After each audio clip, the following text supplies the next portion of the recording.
Subscribe करिए मुफ्ती Abdul Mateen official को latest बयानात और मसाइल के जवाबात के लिए। अल्हम्दुलिल्लाहि वकफ़ा व सलामुन अला इबादिहिल्लज़ीन इस्तफ़ा अम्मा बाद। मुहतरम नाज़रीन व सामिईन, अस्सलामु अलैकुम व रहमतुल्लाहि व बरकातुहू। अहबाब ने चंद सवालात भेजे हैं, अल्लाह तबारक व तआला से इसाबत राय की दुआ करते हुए आगाज करता हूँ। पहला सवाल है, अस्सलामु अलैकुम मुफ्ती साहब, क्या तांडूर के सेवा बैंक से तिजारती लोन लेना सही है? जनाब मोहम्मद अबू बकर सिद्दीक साहब। लोन लेना या कर्ज लेना, खाह वो ज़ाती ज़रूरत के लिए हो या तिजारती ज़रूरत के लिए हो, महमूद अमल नहीं है। यानी शरीयत में कर्ज लेने की हिम्मत अफजाई नहीं की गई। इसलिए मुनासिब ये है कि आपके पास अगर कोई ऐसी चीज़ है जो ज़रूरत से ज़ायद है, जिसको आप फ़रोख्त कर सकते हैं, तो उस चीज़ को फ़रोख्त करें और उसकी कीमत के ज़रिए तिजारत में मदद हासिल करें। लेकिन अगर बदरजे मजबूरी आपको कर्ज लेना ही है, तो कर्ज हसना यानी बिला सूदी कर्ज आप ले सकते हैं। और जहां तक आपने तांडूर की सेवा बैंक के मुतालिक सवाल किया है, तो अहकर की आज तक की इत्तलाआत और मालूमात के मुताबिक ये एक ऐसा इदारा है जहां ज़रूरतमंदों को गैर सूदी कर्ज फराहम किया जाता है। अगर आप वहां से इस्तेफादा करना चाहते हैं तो जायज़ है। दूसरा सवाल है, अस्सलाम वालेकुम मुफ्ती साहब, बच्चे जब पैदा होते हैं तो छिल्ला छिट्टी करना कैसा है? नीज खतने की दावत वगैरह करना कैसा है? क्या ये सब सही है? जनाब मोहम्मद अशफाक साहब। मोहतरम, आपने एक सवाल में 3 बातें दरियाफ्त की है। पहली बात छिट्टी के मुतालिक है। हमारे मुआशरे में ये बात राइज है कि विलादत के 6वें दिन नौमौलूद को नए कपड़े पहनाए जाते हैं, उसकी वालिदा को भी नए कपड़े पहनाए जाते हैं और इसी मुनासिबत से दावत रखी जाती है, जिसको छिट्टी करना कहते हैं। इससे बेहतर अमल यह है कि विलादत के 7वें दिन अकीका किया जाए। लड़का अगर है तो 2 बकरे या 2 बकरियां ज़िबह की जाए, लड़की अगर है तो 1 बकरा या 1 बकरी ज़िबह की जाए। इससे फायदा यह होगा कि अकीका चूंकि मसनून है तो सुन्नत पर अमल करने का सवाब हासिल हो जाएगा।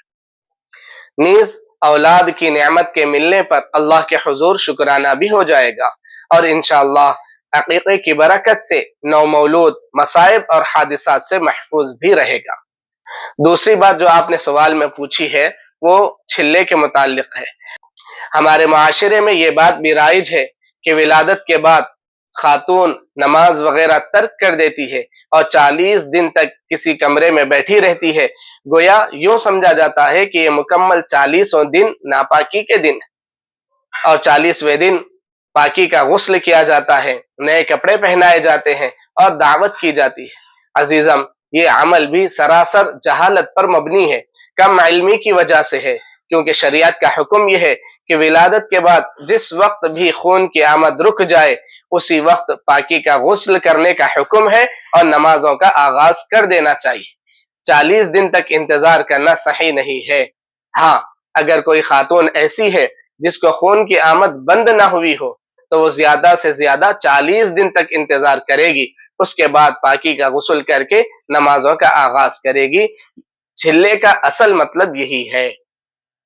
तीसरी बात आपके सवाल में खतने की दावत से मुताल्लिक है। खतना करना तमाम अंबिया किराम की सुन्नत है, लिहाजा हर मुसलमान को चाहिए कि वो इस सुन्नत पर अमल करे। चुनाचे मालूम हो गया कि खतना करना मसनून है, खतने की दावत करना मसनून नहीं है, उससे बचना चाहिए। अगला सवाल है, अस्सलाम वालेकुम व रहमतुल्लाहि व बरकातुहू। मुफ्ती साहब, मेरा नाम मोहम्मद फाजिल है। मेरा सवाल ये है कि जब मैं पढ़ाई या काम में अच्छा करता हूं तो मुझे नजर लग जाती है। जनाब मोहम्मद फाजिल साहब, प्यारे नबी सल्लल्लाहु अलैहि वसल्लम की वो हदीस शरीफ हमारी नजर में रहनी चाहिए कि आप अलैहिस्सलातु वस्सलाम ने फरमाया, इस्ताइनु अला इंजाहिल हवाइजी बिल कितमान फ़इन्न कुल्ल ज़ी निअमतिन महसूदुन, औ कमा क़ाल अलैहिस्सलातु वस्सलाम, कि अपनी जरूरियात की तकमील में राजदारी से काम लो, क्योंकि हर मुनअम जिस पर अल्लाह की नेमत हुई हो उससे हसद किया जाता है। तो पहला मशवरा मेरा आपके लिए यही है कि जब भी आप कोई काम करें, चाहे तालीम के मुताल्लिक हो یا تجارت کے متعلق ہو تو خاموشی کے ساتھ اپنا کام انجام دے، بیجا تشہیر سے اپنے آپ کو بچائے رکھے، رازداری سے کام لے۔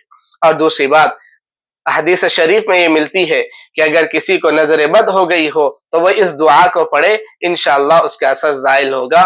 وہ دعا یہ ہے: اعوذ بکلمات اللہ التامۃ من کل شیطان وہامۃ ومن کل عین لامۃ۔